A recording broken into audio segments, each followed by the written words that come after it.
Hola, hoy vamos a ver la primera clase del curso de profundización en radioquímica, donde vamos a hablar de nuevos sistemas de detección.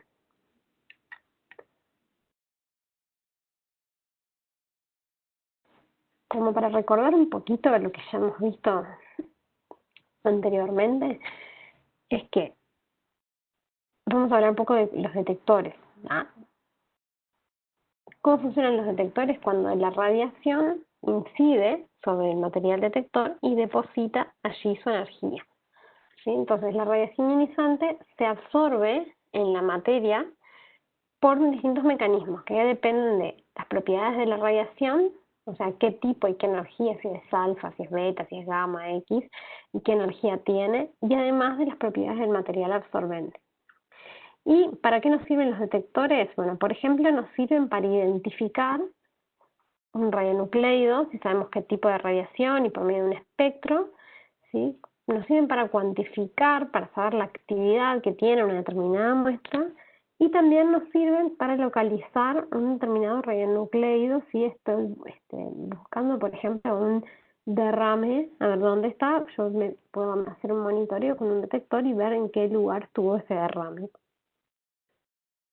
Entonces, una de las formas en las que nosotros habíamos clasificado los detectores eran contadores, espectrómetros y sistemas de imagenología. Los contadores son los que miden la actividad de una determinada fuente. Después tenemos los espectrómetros, ¿sí? Que además de medir actividad, también miden energía, ¿sí? Por lo cual me puede servir para identificar un radionúcleo que no conozco, para medir distintos radionúcleos con distintas energías y separarlos químicamente.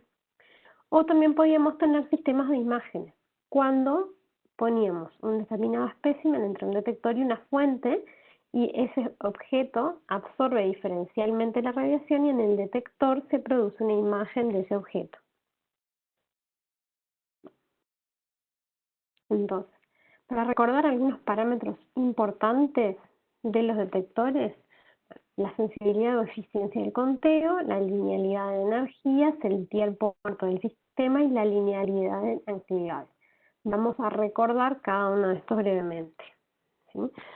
La sensibilidad o eficiencia era básicamente de lo que emite la fuente, cuánto puede ver el detector, ¿sí? Por eso hablamos de pulsos registrados sobre radiaciones que emite la fuente. Y después teníamos otras eficiencias como la intrínseca, que no las teníamos demasiado en cuenta, ¿sí? Y por medio de la eficiencia podíamos determinar la actividad de una muestra, la actividad absoluta, o sea, por ejemplo, en desintegraciones por segundo de Becquerel o Curies, ¿sí? En lugar de tener simplemente cuentas relativas al equipo. ¿Cómo hacíamos esto? Bueno, por medio de un patrón, ¿sí? Medíamos el patrón y la muestra que tenía ese patrón tenía que tener ciertas características, como por ejemplo que tenía que tener la misma o muy similar energía al radionucleido que voy a medir. Tiene que ser una actividad que yo conozca, y tenía que tener la misma geometría, le tengo que medir las mismas condiciones, la muestra y el patrón, igualando las eficiencias, podía sacar la actividad absoluta de mi muestra. ¿Sí? Y otra cosa que habíamos visto es que la eficiencia varía con la energía de la radiación, ¿sí? Entonces habíamos visto este gráfico que veíamos que la eficiencia se mantenía más o menos constante hasta de una energía de aproximadamente 100 keV, y a partir de allí la eficiencia empezaba a bajar con la energía, ¿sí? Este gráfico en particular es para un detector de pozo de centelleo sólido, pero habíamos dicho que esto dependía, entre otros, de, por ejemplo, que a mayores energías empiezan a prevalecer otros efectos, como el efecto Compton, en lugar del efecto fotoeléctrico, donde toda la actividad que incide allí se absorbe, y a medida que ponemos con radionucleidos de energías mayores, se empieza también a dar por efecto Compton y empezamos a perder eficiencia.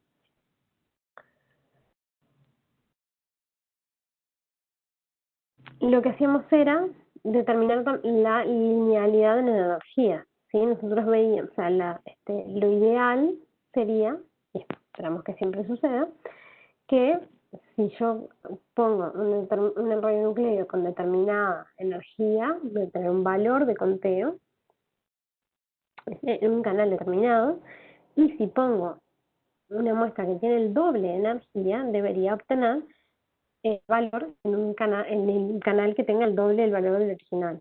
¿Sí? Esto debería darse si yo soy capaz de calibrar el equipo con 1, 2, 3, 5 los puntos que pueda obtener de las fuentes que disponga y considerar que mi equipo está calibrado en todo el rango de energías que yo puedo utilizar. El tiempo muerto del detector era algo que también habíamos visto, que todos los detectores tienen un tiempo muerto, que era ese tiempo que, hablando de una forma muy simple, el detector demora en medir un pulso que le llega y recuperarse, volver al punto inicial para poder estar listo para medir otro pulso. Entonces, lo que nos sucedía es que, dependiendo del tiempo muerto del equipo, nos puede pasar que si tenemos una muestra que tiene una actividad grande, el equipo puede estar lo que nosotros llamamos saturado. Eso es que cuando si están llegando muchos pulsos y el equipo no se recuperó o no volvió al punto inicial del primer pulso que llegó, el equipo no es capaz de determinarlos, entonces nos termina dando un valor de actividad que es menor que el que en realidad tengo. La imagen acá en realidad es un tiempo muerto para un detector Geiger, que son detectores que tienen tiempos muertos bastante largos.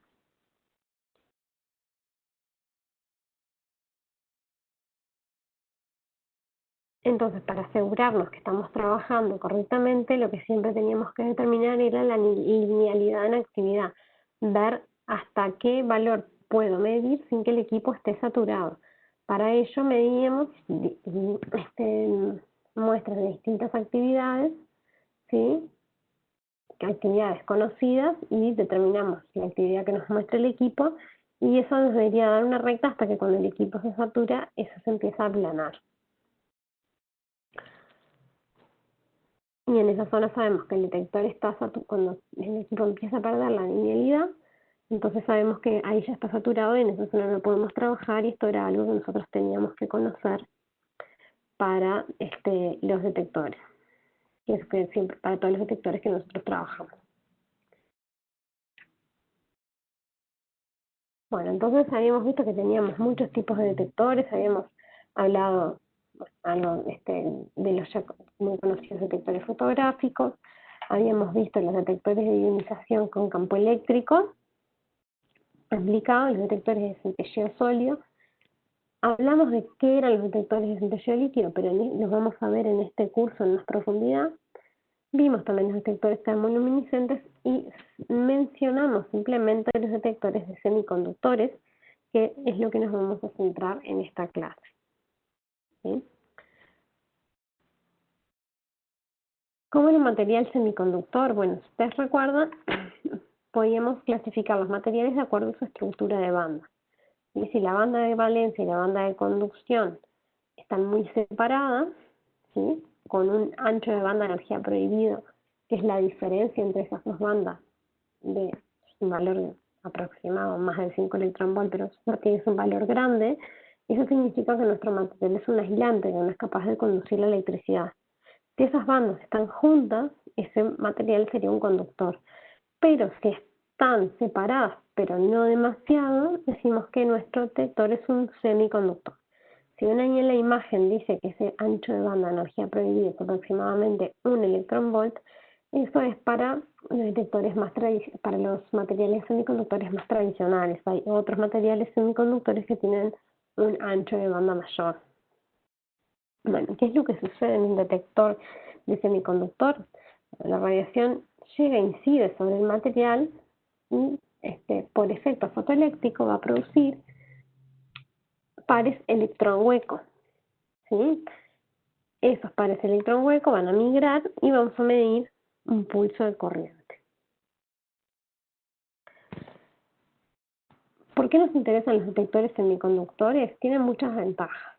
Una de ellas es que para medir radiación de alta energía, como es la radiación gamma, podemos utilizar detectores mucho más pequeños que los detectores gaseosos. ¿Por qué? Porque tienen un coeficiente de absorción mayor, son más densos, entonces se absorbe mayor cantidad de radiación en un tamaño mucho menor. También tienen una resolución mucho mejor que los detectores de centelleo sólido, porque por cada interacción hay mucho más portadores, lo que me disminuye, me da una mejor estadística, ¿sí? Entonces me hace los picos bastante más finos. Esos pares, esos portadores, que son pares electrohuecos, que se crean en el camino de la radiación, pueden ser creados de una forma primaria, cuando la radiación interacciona allí, o también las partículas secundarias que se generan, como los electrones, pueden ionizar otros átomos y generar pares electrón-huecos. Entonces, el movimiento de estos pares en un campo eléctrico que está aplicado allí es la señal eléctrica que medimos en el equipo. Entonces, los detectores de semiconductores en particular se volvieron viables prácticamente en la década del 60. ¿Por qué? Porque estos materiales tienen que tener algunas propiedades, como por ejemplo una altísima pureza, y son cristales y tienen que tener una muy buena calidad cristalina. Entonces, hasta esa época no existía la tecnología como para tener los materiales de esas características. Además, se puede variar el espesor según el requerimiento, ¿sí? Como desventaja es que tienen tamaños relativamente pequeños, porque si yo necesito tamaños más grandes no es tan fácil de conseguir, por eso que decíamos que hay que tener cristales de muy buena calidad, ¿sí? También dependiendo del material, tienen una alta susceptibilidad a degradarse por el efecto de la radiación, entonces son buenos detectores, pero a medida que pasa el tiempo y la radiación interacciona allí, pueden sufrir daños. Y bueno, los materiales más comunes que se utilizan para detectores de semiconductores son el silicio y el germanio, y ahora vamos a hablar un poco más de ellos. Hay varias formas de tener estos detectores, ¿sí? La más simple es tener un detector de semiconductor homogéneo, que sería que yo tengo mi material con un campo eléctrico aplicado, ¿sí? Que tiene dos electrones. La radiación llega allí, genera pares electrón-hueco que son colectados por acción del campo eléctrico. Esto sería un detector de semiconductor homogéneo. Ahora, después tenemos otros que son también muy comunes, que son los detectores de configuración diodo reverso, donde yo tengo un material tipo P, ¿sí? O sea, deficiente en electrones, y un detector tipo N, que tiene exceso de electrones, y esos dos se ponen en contacto y aparte se le aplica un voltaje en forma reversa, y ese es un detector muy común, ¿sí? Entonces, cuando llega la radiación dijimos que se generan estos portadores y que se colectan por acción del campo eléctrico. Entonces tenemos un pulso de carga cuando la radiación incide, y eso termina siendo un pulso de intensidad de corriente en el tiempo, ¿sí? Entonces la intensidad es la integral en el tiempo de esa carga.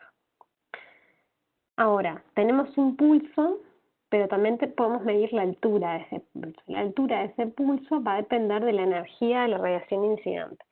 Cuanto mayor sea la energía, mayor va a ser la cantidad de carga que se genera en un evento de interacción. Por lo tanto, más alto va a ser el pulso de corriente que se va a generar. Entonces, como ya hemos visto en otro tipo de detectores que son capaces de comportarse como espectrómetros, si podemos discriminar entre pulsos que tienen altura diferente, entonces podemos discriminar distintas energías. Si además contamos cada pulso que genere, cada evento que genera un pulso de corriente, entonces la cantidad de pulsos en el tiempo es la intensidad de la radiación incidente, es la actividad, ¿sí? Entonces, como ya hemos visto en otros casos, en el caso de los detectores de geo-sólidos, contando los pulsos tenemos la actividad de la muestra, pero discriminando la altura de esos pulsos tenemos la energía de la radiación. Entonces, hay dos propiedades que son muy deseables para un detector. Una es la baja energía de ionización. ¿Qué quiere decir esto? Que con una baja energía podamos ya generar un par electrón hueco. ¿Esto qué es lo que me va a dar? Que yo voy a tener más portadores que en el caso de otros detectores. Entonces, al tener más detectores, como decíamos, voy a tener una mejor estadística y voy a tener una mejor resolución. Y también la posibilidad de trabajar a altos campos eléctricos, lo cual me va a permitir trabajar con detectores de un gran ancho de banda, de energía prohibida o de banda. Eso va a tener que ver con el tema de la posibilidad de trabajar con o sin refrigeración, no lo vamos a ver. Entonces, el proceso de detección consta de 3 pasos. Primero, que se generan los portadores. ¿Sí? Después de esos portadores, los vamos a tener que transportar a través del material y luego los vamos a tener que colectar. La generación está gobernada básicamente por propiedades que son propiedades físicas del semiconductor. Entonces, nos va a importar la energía de banda prohibida, de energía de banda prohibida o bandgap, que es la diferencia entre la banda de valencia y la banda de conducción, y también la energía necesaria para crear un par electrón hueco. Ahora, parecería que sea lo mismo, ¿no? Porque la idea es que si una radiación tiene una energía mayor que el bandgap, nosotros podríamos hacer que un electrón pase de la banda de valencia a la banda de conducción. Pero no, hay otros procesos por los cuales se pierde energía, por ejemplo, creación por ejemplo, de fonones, por lo cual la energía necesaria para crear un par electrón hueco es un poco mayor que el bandgap, con lo cual ese valor también nos va a importar. También tenemos el proceso, dijimos, del transporte de los portadores. Este proceso va a estar gobernado por el tiempo de vida de los portadores, o sea, cuánto tiempo están allí luego que se generan antes de recombinarse, ¿sí? También la movilidad de los portadores, cada tipo de portador y en cada tipo de material tiene una movilidad, que sería la velocidad a la cual se mueve por el material. Y después nos importa la resistividad eléctrica del material. Y por último, en el proceso de colección de cargas va a depender de la interfase entre la superficie del semiconductor y el metal que utilicemos como contacto eléctrico para aplicar el voltaje y colectar los portadores, ¿sí? Esta interfase va a tener que tener determinadas propiedades para que mi detector funcione correctamente. Entonces, decíamos que los detectores de semiconductores se volvieron viables en la década del 60, ¿sí? Que comenzamos por el silicio. ¿Por qué se comenzó por el silicio? Bueno, porque el silicio se desarrolló para la electrónica, ¿ah? Entonces ya se tenía desarrollado para eso, entonces fue una transición obvia pasar de la parte de electrónica a la detección de radiación. Después tenemos el germanio, que se comenzó el germanio dopado con litio, que tiene bastantes desventajas desde el punto de vista del funcionamiento, ¿sí? A partir de 1970 también se trabajó con silicio dopado con litio, y en el 75 ya se tuvo el germanio de alta pureza, HP High Purity Germanium, ¿sí? En particular, el germanio de alta pureza es uno de los más utilizados hasta ahora. Después empezaron a surgir otros tipos de detectores, por ejemplo los detectores que llamamos compuestos, como el telururo de cadmio o el cianuro de galio, que se usan en algunas aplicaciones particulares. Después también surgió el germanio en alta pureza, pero enfriado eléctricamente en lugar de enfriado con nitrógeno líquido, como es el caso del primero que vimos. Y después empezaron a surgir otros detectores que siguen aún algunos de ellos en desarrollo hasta el día de hoy, como el yoduro de mercurio o el yoduro de plomo, ¿no? El telururo de zinc y cadmio, y también ha surgido el silicio PIN, que se enfría eléctricamente, que más adelante vamos a ver un poco cómo es que se construye. Entonces, ¿por qué dijimos que nos puede interesar trabajar con detectores de semiconductores? Bueno, por la gran resolución que tienen. Lo que pueden ver en este gráfico es cómo en unos pocos años se fue mejorando la resolución que se podía lograr, en este caso es para un pico de hierro 55. Entonces ven el ancho del pico, como se tenía al principio un ancho de 186 electronvolts, y a medida que fue pasando el tiempo se pudo ir disminuyendo ese ancho.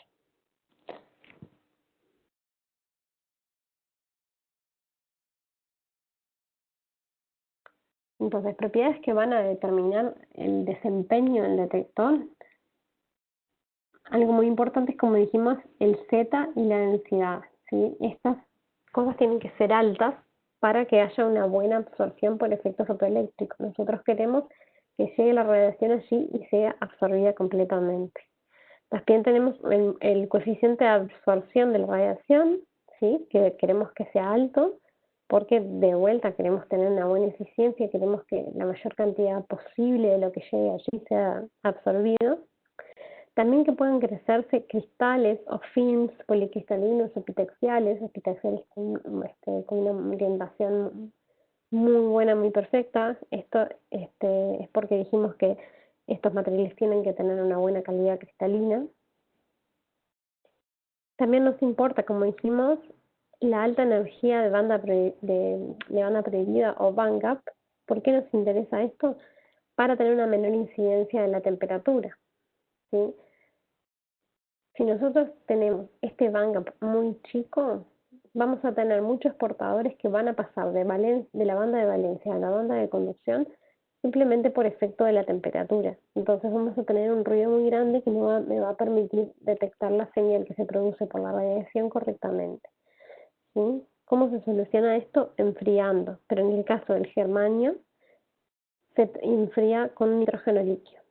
Entonces, esto es complicado desde el punto de vista del funcionamiento, es caro, es complicado si necesito hacer un equipo portátil.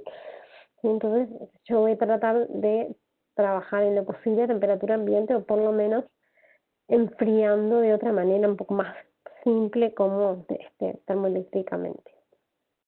Y después nos interesa que tenga una adecuada energía necesaria para formar un par de electrón hueco, porque decimos que queremos que se formen una gran cantidad de portadores cuando inicia la radiación para tener una buena estadística y por lo tanto tener una buena resolución.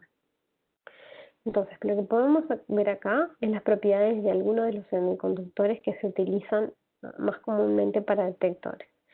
Entonces, ¿qué es lo que decíamos? Decíamos que lo primero que veíamos es que tenían que tener un Z alto y una alta densidad. Pero también dijimos que los más usados son el silicio y el germanio. Ustedes miran acá, el Z del silicio es 14, el del germanio es 32.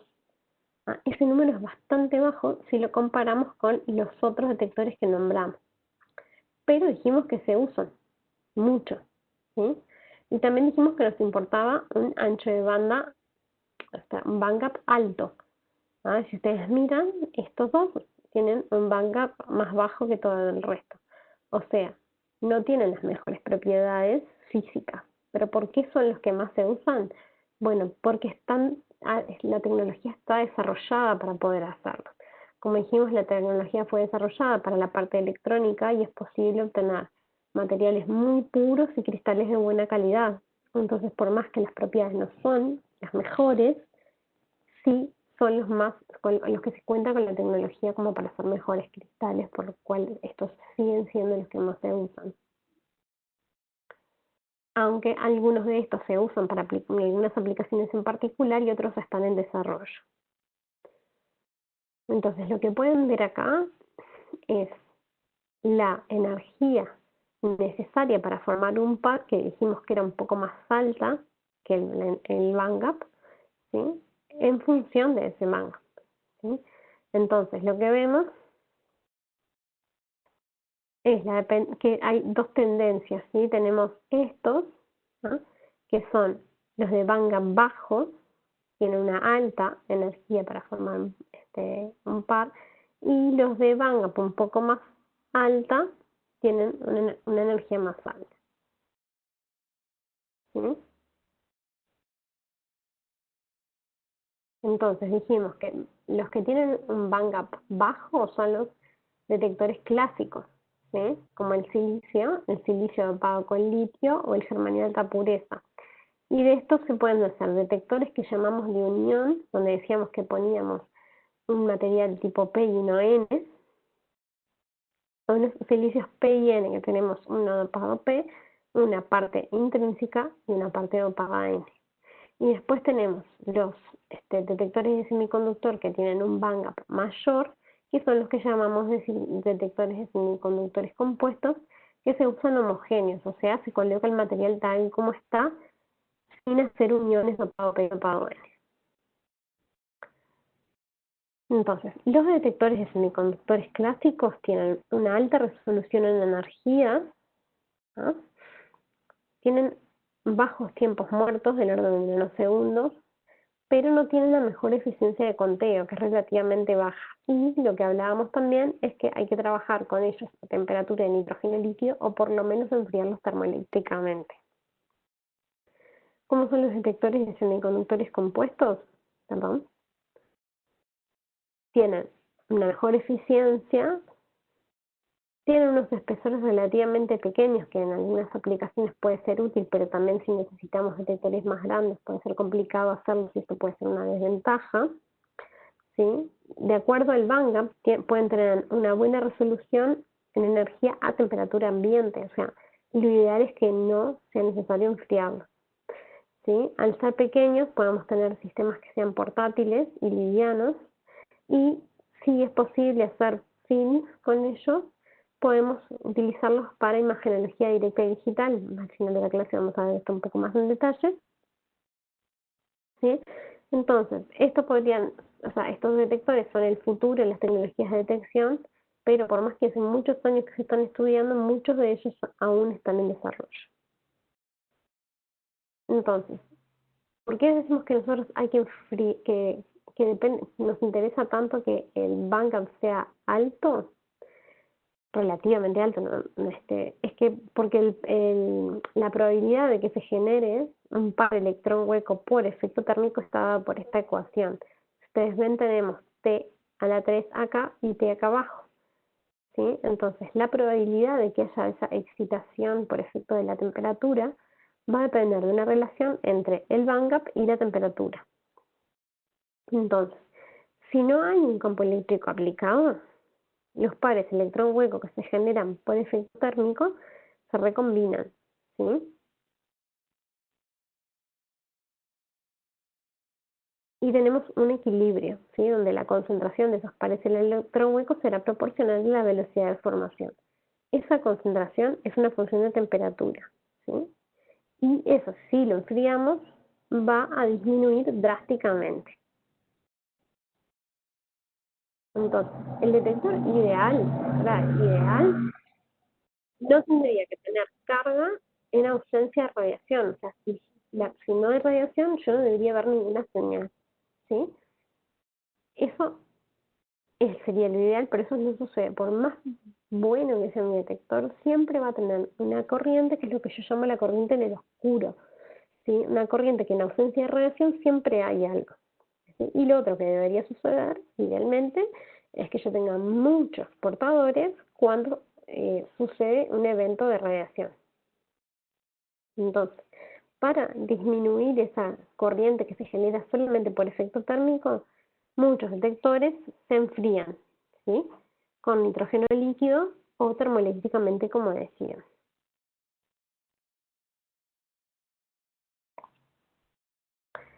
Bueno,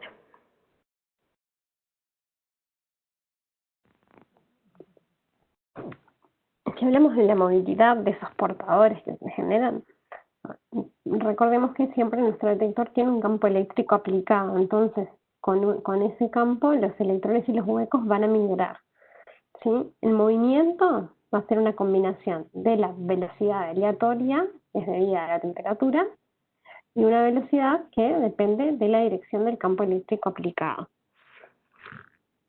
Entonces, para campos eléctricos moderados, la velocidad es proporcional a ese campo eléctrico, ¿sí? Entonces, esa velocidad va a depender del campo y de la movilidad de los portadores. Y va a tener una movilidad para huecos y una movilidad para electrones. Cuando el campo eléctrico aumenta, la velocidad aumenta más lentamente con el campo. Y eventualmente, o sea, esa velocidad no se aumenta indefinidamente, sino que se alcanza una velocidad de saturación que si yo aumento más el campo eléctrico, no voy a aumentar la velocidad a la cual se mueven mis portadores. En un detector que es puro, ¿sí?, todos los electrones en la banda de conducción y todos los huecos en la banda de valencia serían causados por efecto térmico si no hay radiación, ¿sí? En esas condiciones, entonces, el electrón, cuando se genera, dejaría un hueco y el número de electrones en la banda de conducción debería ser igual al número de huecos que hay en la banda de valencia, ¿sí? Eso sería un semiconductor intrínseco. Eso perfectamente en la práctica es imposible.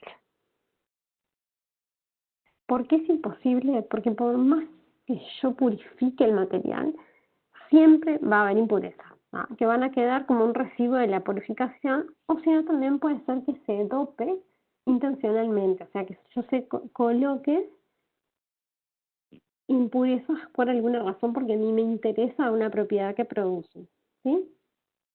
Entonces, por ejemplo, en los semiconductores tipo N, lo que se hace es que se agrega impurezas que tienen más electrones que el átomo que está en la red. Por ejemplo, en el caso del dibujo, yo tengo una red de silicio, un cristal de silicio, en el cual uno de los silicios está sustituido por un arsénico. El arsénico, ustedes miran acá, tiene un electrón más que el silicio, ¿sí? Entonces, este electrón va a estar unido muy débilmente y va a terminar siendo un sitio de honor, ¿sí?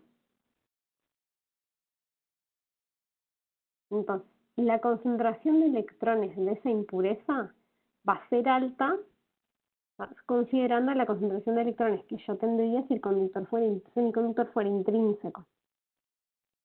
Entonces, como me sucede, si tengo el número de electrones de conducción va a estar dominado principalmente por esa impureza que yo tengo, ¿sí? Entonces, eso va a aumentar la velocidad de recombinación de los portadores y va a cambiar el equilibrio entre los electrones y los huecos, ¿sí? Entonces, la concentración de equilibrio de huecos va a bajar una cantidad tal que la constante de equilibrio dada por el producto de N por P es la misma que para un material intrínseco, ¿sí? Entonces, la conductividad eléctrica de un semiconductor dopado siempre va a ser mayor que la de un intrínseco. ¿Por qué? Porque voy a tener más electrones para conducir, ¿sí? Entonces, el efecto neto en un material tipo N es que el número de electrones de conducción es mucho mayor y el de hueco mucho menor que si yo tuviera un material que fuera puro. Entonces, la conductividad va a estar dominada por el flujo de electrones, ¿sí? Si yo tengo un semiconductor tipo P, va a ser lo opuesto, o sea, yo voy a cambiar en este caso, uno de los átomos de silicio por uno de boro, por ejemplo, ¿no?, que tiene un electrón menos. Entonces, esto va a dejar un enlace acá insaturado, ¿sí? Va a faltar un electrón, o sea, esto va a ser un hueco, ¿sí?, que es similar cuando llega la radiación, por ejemplo, y un electrón pasa de la banda de valencia a la banda de conducción y deja un hueco. Entonces, se van a crear lo que llamamos sitios aceptores, ¿sí? Entonces, estos sitios aceptores lo que tienen es que se van a llenar preferencialmente, ¿ah?, y se va a aumentar el número de huecos reduciendo el número de electrones. Entonces, cuando llega la radiación, se va a generar un número igual de electrones y huecos, y eso es independientemente de si yo tengo un material que es intrínseco o que está dopado de alguna manera, ¿sí? ¿Por qué? Porque va a llegar la radiación, va a generar electrones y cuando ese electrón pasa a la banda de valencia a la banda de conducción va a generar un hueco. Entonces yo voy a tener el mismo número de electrones y huecos cuando llega la radiación, independientemente de qué material es. ¿Sí? Entonces, la energía de ionización de los detectores de semiconductor es relativamente baja comparada con los detectores gaseosos o de ionización. Por ejemplo, en un detector de germanio 3 electronvolts tiene alrededor de 3 electronvolts y en detectores gaseosos es 10 veces más. Entonces yo voy a tener 10 veces más portadores en un detector de semiconductor en comparación con un detector gaseoso. ¿Sí? Y esto es independiente de la energía y el tipo de radiación incidente. Aquí pueden ver los valores exactos dependiendo de la temperatura del bandgap y la energía que se necesita para formar un par, para silicio y para germanio. Entonces, cuando la radiación llega y deposita su energía en el semiconductor, se va a producir, dijimos, un número igual de electrones y de huecos. Pero hay un campo eléctrico aplicado, entonces los huecos y los electrones van a moverse en la dirección de ese campo eléctrico en direcciones opuestas. Entonces, el movimiento continúa hasta que los portadores se conectan. ¿Sí? Entonces, si esta es la generación en el tiempo, yo voy a tener la corriente para un tipo de portadores y la corriente para otro, porque dijimos que ellos van a tener distinta movilidad.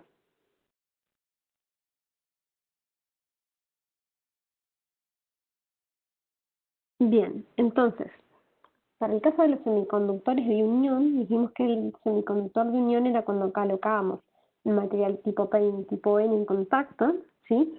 Se aplican altos voltajes. ¿Qué son altos voltajes? Cientos o miles de voltios, ¿sí? Entonces, estos voltajes van a inducir una determinada corriente en oscuro, en ausencia de radiación, ¿sí? Entonces, por ejemplo, si yo tengo un detector de silicio que tiene un área de 1 centímetro cuadrado y se aplican 500 volts, voy a tener una corriente oscura más o menos de 0,1 amper. Ahora, ¿cuánto es un pulso de corriente producido por cuando llega la radiación? Y más o menos 1 microamper. ¿Sí? Entonces, esa corriente oscura hay que bajarla de alguna manera para poder medir esa señal. ¿Sí? ¿Cómo se hace en el caso de los detectores de silicio? Se utiliza esta unión que decimos PN, ¿no? Se hace un sándwich de estos materiales tipo P y N y se forma lo que llamamos un diodo, ¿sí? Entonces puede ser, si la parte mayor es tipo P, voy a tener un detector tipo P, y si la parte mayor voy a tener un detector tipo N, la parte mayor es N, voy a tener un detector tipo N. Ahora, ¿qué es lo que sucede? Cuando, o sea, si el violeta, si en este caso el material tipo N, dijimos que va a tener más cargas negativas. Y este es el tipo P, va a tener mayor cantidad de cargas positivas o huecos. Ahora, cuando yo los pongo en contacto, lo que va a suceder es que como acá hay deficiencia de electrones, rápidamente los electrones van a pasar. Y como aquí hay una deficiencia de huecos, rápidamente los huecos van a pasar. Y a su vez, como dijimos que acá hay muchos huecos, los electrones que pasan enseguida se van a recombinar. Y los huecos que pasan acá enseguida se van a recombinar con los electrones. Entonces lo que se va a formar es en la interfase una zona de deficiencia. En este caso voy a tener deficiencia de electrones por los que se fueron y por los que se recombinaron. Entonces voy a tener una zona de carga positiva. Y en este caso también voy a tener una deficiencia de huecos por los que migraron y por los que se recombinaron con los electrones que llegaron. Entonces voy a tener una zona negativa.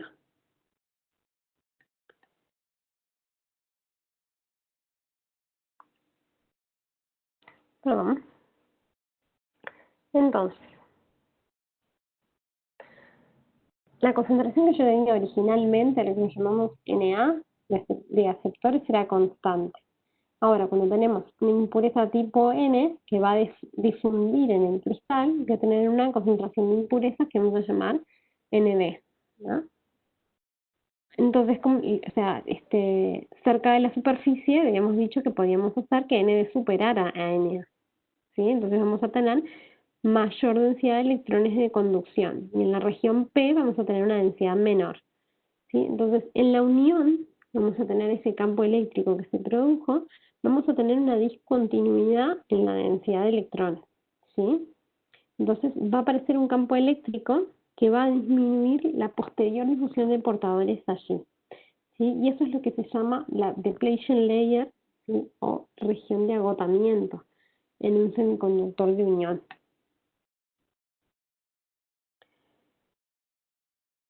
¿Qué es lo que se hace? Nos interesa esa región de agotamiento es bastante pequeña, pero nos interesa para disminuir la corriente oscura que sea un poco más grande, ¿sí? Entonces lo que hacemos es hacer una configuración de diodo reverso, o sea, se aplica un voltaje externo a través de la unión en dirección reversa, o sea, el lado P se hace negativo con respecto al N, ¿sí?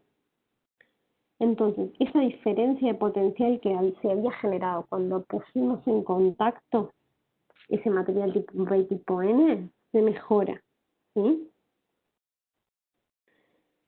Entonces, esta unión tipo PN va a permitir un flujo de corriente que es relativamente libre en una dirección, pero que va a ser muy difícil que ocurra en la otra dirección, ¿sí?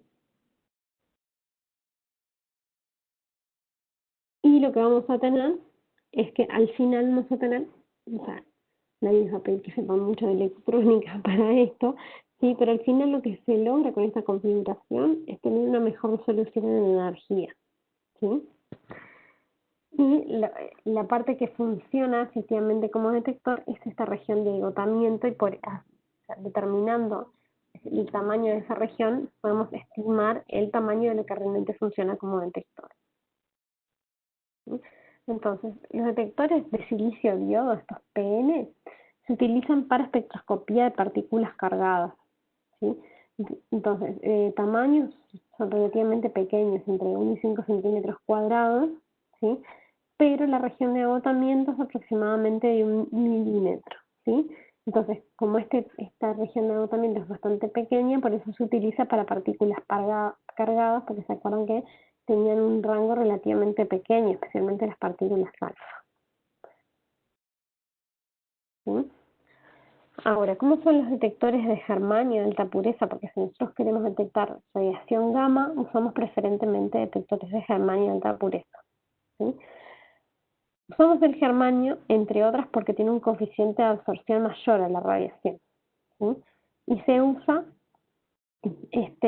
para radiación gamma hasta algunos MEV, ¿sí? Pero dijimos que tenían la desventaja de que hay que enfriarlos con con nitrógeno líquido para poder trabajar con ellos, ¿sí? Entonces, para lo que nosotros necesitamos, para lograr, dijimos que la configuración, el tamaño del detector tenía que ver con esta región de agotamiento, depletion layer, ¿sí? La región de agotamiento está dada por esta ecuación, ¿sí? Donde B0 es el voltaje reverso y N es la concentración de impureza. Entonces, si yo quiero lograr regiones de agotamiento de 1 centímetro, utilizando, por ejemplo, un voltaje de 1 kilovolt, ¿sí? N, ¿sí? Tiene que ser menor que 10 a la 10 átomos por centímetros cúbicos. ¿Qué quiere decir eso? Que las impurezas tienen que ser menores que una parte de 10 a la 12. ¿Sí? Eso es algo extremadamente puro. Entonces, ¿cómo se hace para mejorar la concentración de impurezas? Bueno, se pueden compensar las impurezas que pueden quedar con una impureza de tipo opuesto, ¿sí? Entonces, por lo general, en silicio y germanio, por más que se purifique mucho el material, siempre tienden a quedar impurezas de tipo P. Entonces lo que se hace es se agregan átomos honores, ¿sí? Átomos con muchos menos electrones. Generalmente se utiliza el litio, y ahí tenemos los detectores de germanio dopado con litio o de silicio dopado con litio, ¿sí? ¿Qué es lo que sucede con este tipo de detectores? ¿Sí? Es que se da lo que se llama el drifting de iones de litio, ¿sí? Estos detectores se utilizan, antes ya utilizan, pero son bastante difíciles de trabajar con ellos porque una vez que yo los enfrío, se da esa distribución de iones de litio. Y si yo suspendo ese enfriamiento, se deteriora esa configuración de impurezas y el detector no sirve para más ni nada. ¿Sí? Lo otro que se puede hacer es hacer muchos procesos de purificación para lograr la pureza adecuada. Y ahí es cuando tenemos los detectores de germanio, los que llamamos de alta pureza. ¿Sí? De todas formas, también los tenemos que enfriar para bajar esa corriente oscura. No tienen que estar enfriados todo el tiempo, ¿sí? Pero de todas formas siempre se mantienen en la práctica a temperatura de nitrógeno líquido. Entonces, ¿cómo es el sistema? El cristal se coloca en un contenedor a vacío, que es lo que se llama un crióstato, que es, que es esta zona de acá, ¿sí? Para reducir la conducción térmica entre el cristal y el aire, ¿sí? Y lo que se hace es, se coloca este crióstato en un recipiente de nitrógeno líquido, al cual le llamamos este recipiente Dewar, que es un sistema que tiene una gran aislación para mantener justamente el nitrógeno en su forma líquida, ¿no? Después tenemos como parte del crióstato el preamplificador, ¿sí? Y lo que tienen que los materiales del crióstato, para que el detector funcione correctamente, tienen que tener zetas tan bajos como sea posible, ¿sí? Para que ellos no absorban la radiación gamma que queremos detectar. Y se usan generalmente aluminio, magnesio, berilio o polímeros como puede ser teflón o mylar, ¿sí? Entonces lo que podemos ver en este gráfico es la eficiencia en función de la energía de la radiación para un detector de germanio, ¿sí? Entonces ven que al igual que en los otros, a medida que la energía baja, la eficiencia disminuye, ¿sí? Acá lo que tenemos es comparado la resolución de energías de un detector de yoduro de sodio. Les diría que es un muy buen detector de yoduro de sodio con esta resolución, en comparación, ¿sí?, con la resolución de un detector de germanio de alta pureza. Ustedes ven, el azul es el germanio de alta pureza y ven que los picos son extremadamente finos en relación con los detectores con el detector de yoduro de sodio. ¿Sí? Este caso es un espectro para el cobalto 60. ¿Sí? Entonces, si yo tengo picos que están muy cerca y necesito separarlos, voy a necesitar, como ya hemos hablado, sí o sí, detectores de semiconductores.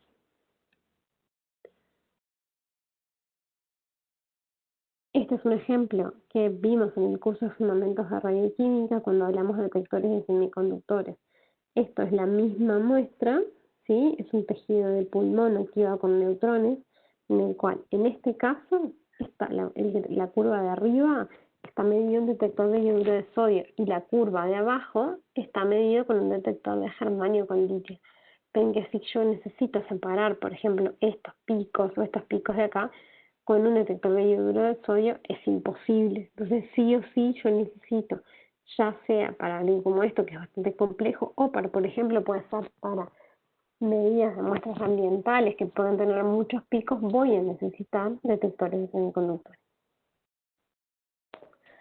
Lo que podemos ver acá es la diferencia entre, de vuelta a lo mismo medido, en este caso es una fuente de americio 241, que es una fuente que se utiliza mucho para expresar la resolución de los detectores de semiconductores, tiene una energía baja de 59,5 keV, y además se pueden ver muchos rayos X, ¿sí?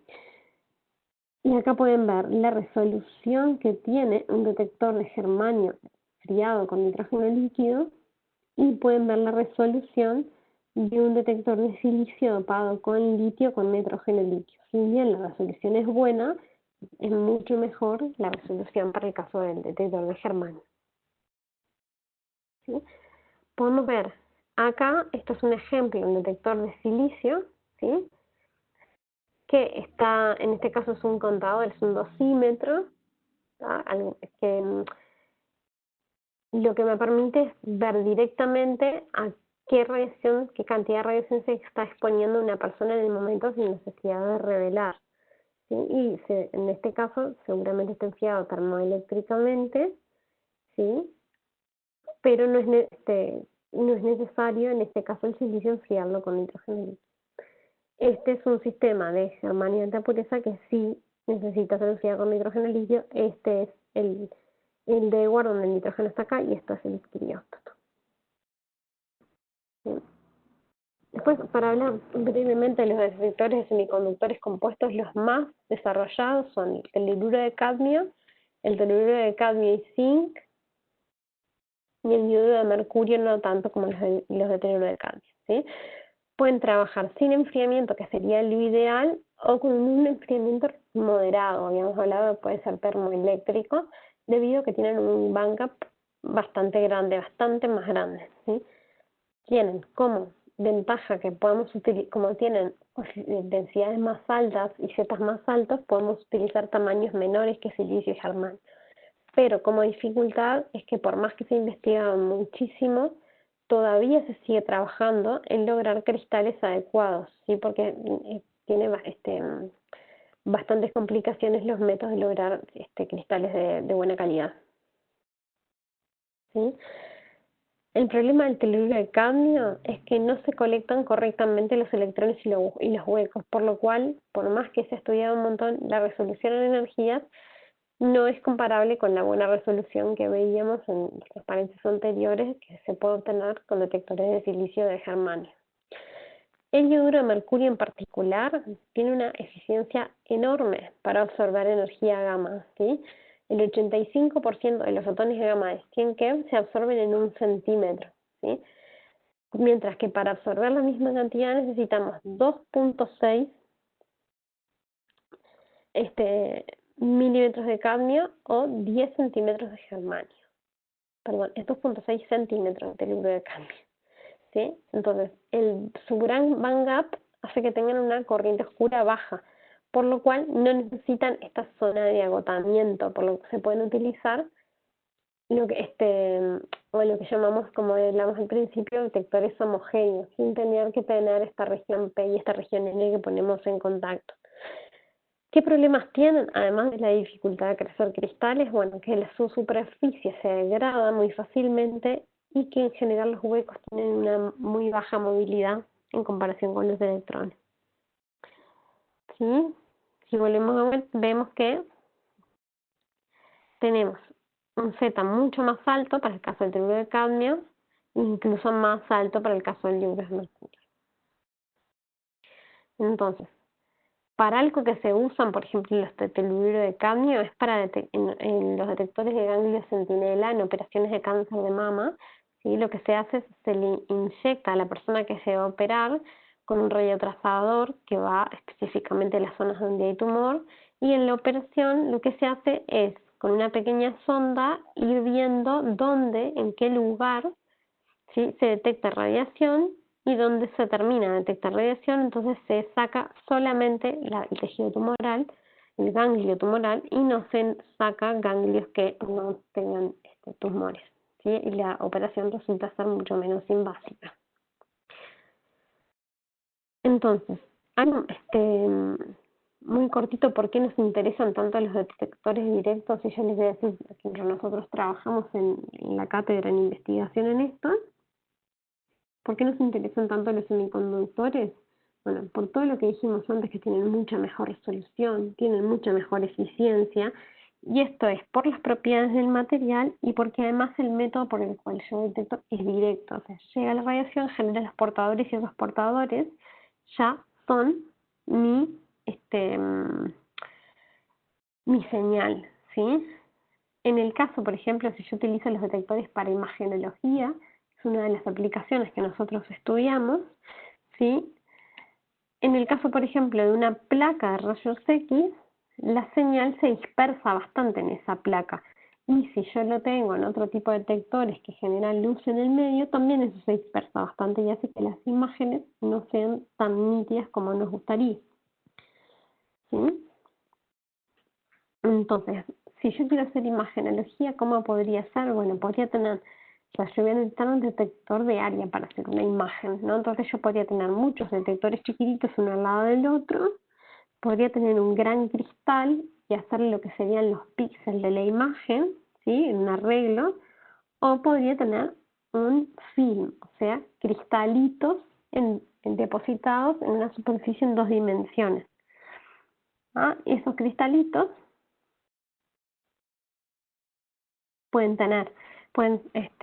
se pueden ubicar de distintas formas arriba de esa superficie, de forma que no tengan ningún orden, ¿sí? O que tengan cierto orden o que estén muy ordenados.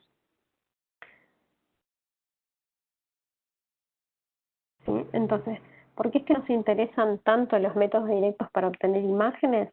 Bueno, como decíamos, tenemos una muchísimo mejor resolución espacial, ¿ah? Porque la adquisición es mucho mejor, es mucho más fácil y porque se pueden transmitir los datos de forma digital. Esto ya sucede, pero los detectores que se utilizan no tienen las mejores propiedades porque las imágenes se manejan digitalmente, porque ayuda al diagnóstico asistido por computadora, porque se pueden ver a tiempo real cuando se hace el procedimiento de imagenología de las imágenes, y en particular también porque estos detectores de semiconductores compuestos tienen una sensibilidad muy alta, por lo cual se reduce la dosis para imágenes, para la misma imagen, pues yo podría darle a un paciente una dosis mucho menor. Entonces, ¿qué es lo que se hace? ¿Qué es lo que nos interesa? Bueno, se tiene un sustrato que es un circuito, donde tenemos distintos píxeles, y ahí nosotros depositaríamos nuestros cristalitos, ¿sí? Entonces, lo que pueden ver es en este caso un detector en 2 dimensiones de uno de estos materiales compuestos que les digo, el hidruro de plomo, de la resolución que se ve en esta imagen. Se ve muy clara esta radiografía en comparación con una radiografía común. ¿Sí? Entonces, estos films son de este tipo, en este caso son de yoduro mercurio, estos dos de acá. Entonces lo que se ven, todo esto que brilla son cristalitos que están depositados en una superficie en 2 dimensiones. ¿Sí? Esto de vuelta, este es yoduro de mercurio, este es otro que es yoduro de bismuto, ¿sí? Estos son hechos, cualquiera de los son hechos en nuestro laboratorio. Y la idea es justamente que tengamos muchos de estos cristalitos lo más orientados posibles, ¿sí? Y bueno, por último, lo que les quería hablar es otros sistemas de detección que les voy a mencionar muy brevemente, pero también para que los conozcan. Nosotros siempre estamos hablando cuando hacemos una imagenología, hasta este momento lo que dijimos fue ponemos un detector, un objeto y una fuente. ¿Sí? Entonces la fuente atraviesa este objeto que queremos ver y del otro lado en el detector se observa la imagen. Ahora, hay otro tipo de sistemas de imagenología que se basan en el efecto Compton, ¿sí? Que permiten ver adentro de objetos o adentro de contenedores, ¿sí? Entonces, en este caso no se necesita esa configuración de transmisión de fuente, objeto, detector, sino que la fuente y el detector pueden estar del mismo lado. En este caso lo que se ve es que los materiales que son más livianos aparecen claros y las partes metálicas van a aparecer más oscuras. Nos permiten ver cosas, por ejemplo, de lo que hay dentro de un auto. Para que recuerden brevemente, el efecto Compton era la interacción entre un rayo gamma que llegaba, interaccionaba con un átomo y un electrón se eyectaba y el fotón se dispersaba a un cierto ángulo y con una cierta energía, ¿sí? Entonces, esto es lo que podemos llamar el efecto Compton o retrodispersión de, en este caso, rayos X, que es el tipo de fotones que se utilizan para imagenología, por efecto Compton, ¿sí? Y permiten ver lo que decimos a través de objetos, ¿sí? Entonces, lo que se hace es escanear. Se hace un escaneo de baja energía y uno de alta energía y se sustrae uno de otro. Entonces, lo que sucede es que de la imagen algo así como que se remueve el objeto más cercano y deja lo que estaba enmascarado visible, como en este caso nosotros tenemos los dos escaneos y cuando se resta se ve algo que una imagen que estaba escondida, ¿sí?